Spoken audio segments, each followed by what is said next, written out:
4장. 모세가 이의를 제기했다. 그들은 저를 믿지 않고 제가 하는 말을 한마디도 듣지 않을 것입니다.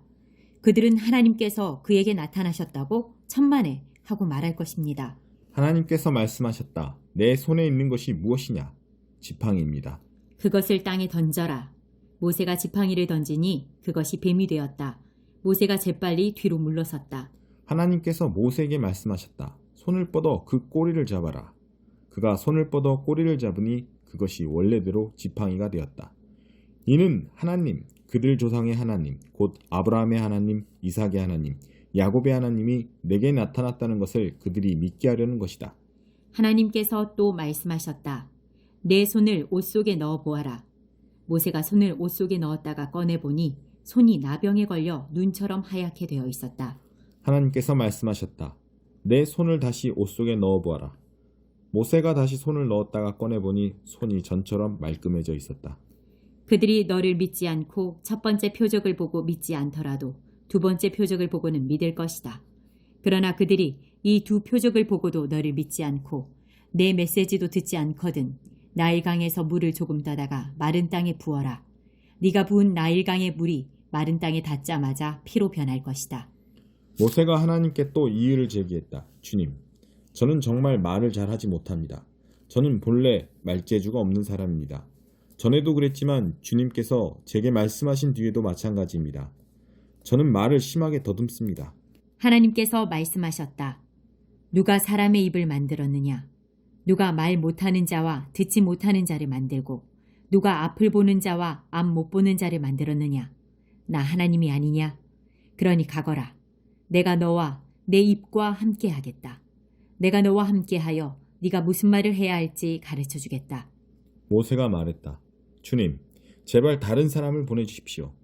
하나님께서 모세에게 노하셨다. 레위 사람, 내 형 아론이 있지 않느냐? 그가 말 잘하는 것을 내가 안다. 그는 말을 아주 잘하는 사람이다. 그가 지금 너를 만나러 오고 있다. 그가 너를 보면 기뻐할 것이다. 너는 그가 해야 할 말을 일러주어라. 네가 말할 때 내가 너와 함께하고 그가 말할 때 내가 그와 함께하겠다. 내가 차근차근 너희를 가르치겠다. 그가 너를 대신해서 백성에게 말할 것이다. 그가 너의 입을 대신하겠으나 그 입에서 나오는 말은 네가 결정해야 할 것이다. 이제 이 지팡이를 손에 들어라. 내가 그것으로 이적을 행할 것이다. 모세가 장인 이드로에게 가서 말했다. 이집트에 있는 제 친족들에게 돌아가야겠습니다. 그들이 아직도 살아있는지 알아보고 싶습니다. 이드로가 말했다. 가게나 자네에게 평안이 있기를 비네. 하나님께서 미디안에서 모세에게 말씀하셨다. 어서 이집트로 돌아가거라. 너를 죽이려고 하던 자들이 모두 죽었다. 모세는 아내와 아들들을 나귀에 태우고 이집트로 돌아가는 여행길에 올랐다. 그는 하나님의 지팡이를 힘껏 쥐고 있었다.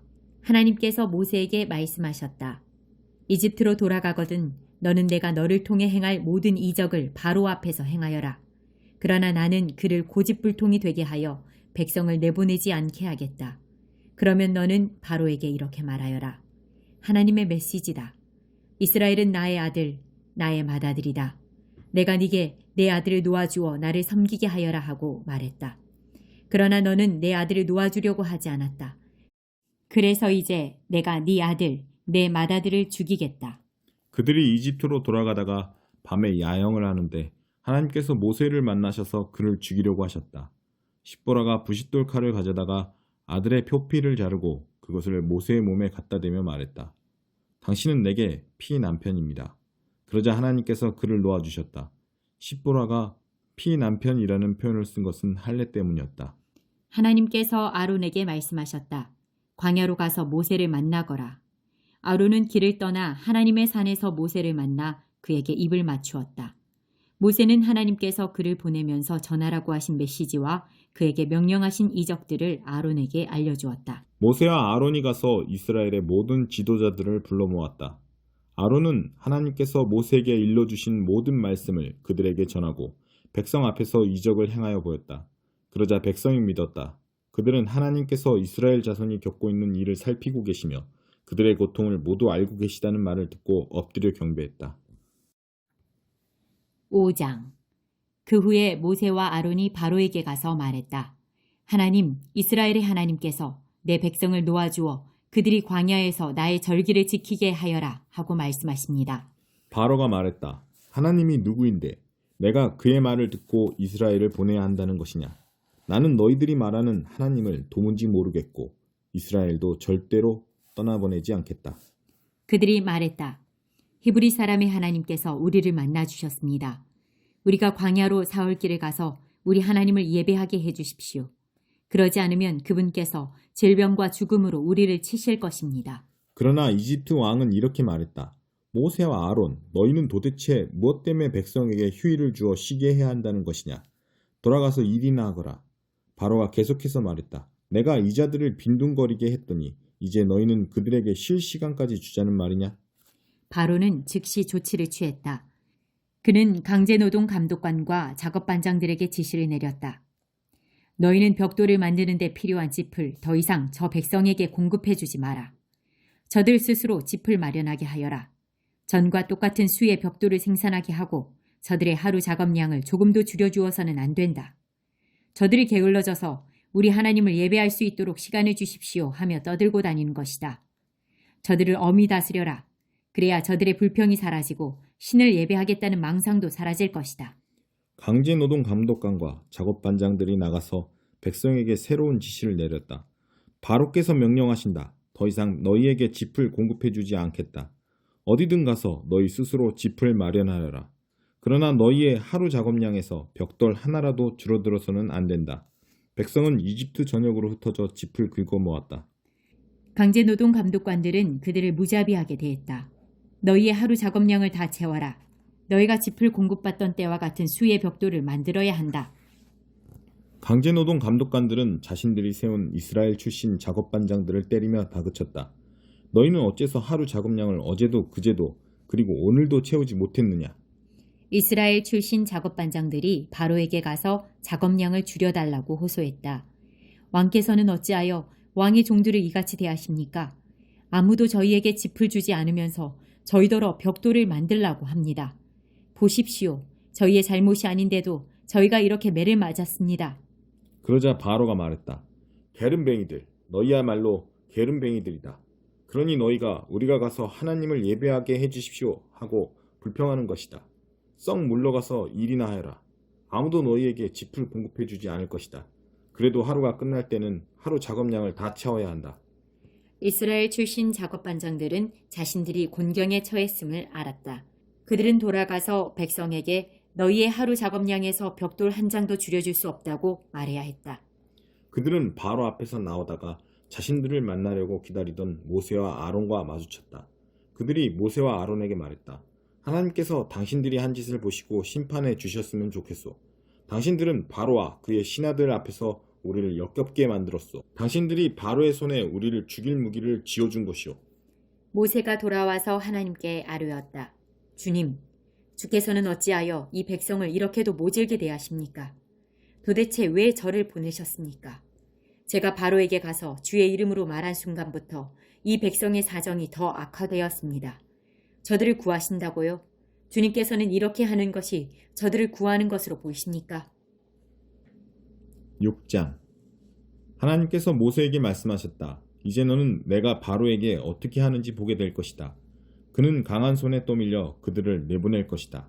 그는 강한 손에 떠밀려 그들을 자기 땅에서 내쫓을 것이다. 하나님께서 모세에게 말씀하시며 그를 안심시키셨다. 나는 하나님이다. 나는 아브라함과 이삭과 야곱에게 강한 하나님으로 나타났으나 그들에게 하나님 스스로 있는 자이라는 내 이름으로 나를 알리지 않았다. 또한 나는 나그네로 머물던 가나안 땅을 그들에게 주기로 그들과 언약을 맺었다. 이제 나는 이집트 사람들이 종으로 부리는 이스라엘 자손의 신음소리를 듣고 나의 언약을 기억했다. 그러니 너는 이스라엘 자손에게 이렇게 전하여라. 나는 하나님이다. 내가 이집트의 혹독한 강제 노동에서 너희를 이끌어내겠다. 내가 너희를 종살이에서 구해내겠다. 내가 직접 나서서 강력한 심판을 행하여 너희를 속량하겠다. 내가 너희를 내 백성으로 삼고 너희 하나님이 될 것이다. 너희는 내가 이집트의 혹독한 강제 노동에서 너희를 이끌어낸 하나님, 너희 하나님인 것을 알게 될 것이다. 나는 아브라함과 이삭과 야곱에게 주기로 약속한 땅으로 너희를 데리고 가서 그 땅을 너희에게 주어 너희 나라가 되게 하겠다. 나는 하나님이다. 모세가 이 메시지를 이스라엘 자손에게 전했으나 그들은 모진 종살이에 지치고 낙심하여 그의 말을 들으려고 하지 않았다. 그러자 하나님께서 모세에게 말씀하셨다. 이집트 왕 바로에게 가서 이스라엘 자손을 그의 땅에서 내보내라고 말하여라. 모세가 하나님께 대답했다. 보십시오. 이스라엘 자손도 제 말을 들으려고 하지 않는데 바로가 어찌 제 말을 듣겠습니까? 게다가 저는 말을 더듬습니다. 그러나 하나님께서는 모세와 아론에게 이스라엘 자손과 이집트 왕 바로에 대해 다시 설명해 주시면서 이스라엘 자손을 이집트 땅에서 인도하여 내라고 거듭 명령하셨다. 이스라엘 지파들의 우두머리들은 이러하다. 맏아들 르우벤의 아들들은 한옥, 발루, 헤스론, 갈미다. 이들은 르우벤 가문이다. 시므온의 아들들은 여무엘, 야민, 오핫, 야긴, 소할, 그리고 가나안 여인이 낳은 아들 사울이다. 이들은 시므온 가문이다. 레위의 아들들의 이름을 태어난 순서대로 적으면 게르손, 고핫, 무랄이다. 레위는 137년을 살았다. 게르손의 아들들은 가문별로 림니, 시므이다. 고핫의 아들들은 아므람, 이스할, 헤브론, 우시엘이다. 고핫은 133년을 살았다. 무라리의 아들들은 마을리, 무시다. 이들은 태어난 순서로 본 레위의 자손이다. 아므람은 자신의 고모 요기벳과 결혼했는데 그녀가 아론과 모세를 낳았다. 아므람은 137년을 살았다. 이스할의 아들들은 고라, 네벡, 시글이다. 우시엘의 아들들은 미사엘, 엘사반, 시들이다. 아론은 암미나답의 딸이며 나손의 누이인 엘리세바와 결혼했는데 그녀가 나답, 아비우, 엘르아살, 이다마를 낳았다. 고라의 아들들은 아실, 엘가나, 아비아삽이다. 이들은 고라 가문이다. 아론의 아들 엘르아살은 부디엘의 딸 가운데 하나와 결혼했는데 그녀가 비느하스를 낳았다. 이들은 가족별로 본 레위 가문의 우두머리들이다. 하나님께로부터 이스라엘 자손을 가문별로 이집트 땅에서 이끌어내라는 명령을 받은 이들도 아론과 모세이고 이집트 왕 바로에게 가서 이스라엘 자손을 이집트 땅에서 내보내라고 말한 이들도 모세와 아론이다. 하나님께서 이집트에서 모세에게 말씀하실 때의 상황은 이러하다. 하나님께서 모세에게 말씀하셨다. 나는 하나님이다. 내가 네게 하는 말을 너는 이집트 왕 바로에게 하나도 빠짐없이 전하여라. 그러자 모세가 대답했다. 보십시오. 저는 말을 더듬습니다. 바로가 어찌 제 말을 듣겠습니까?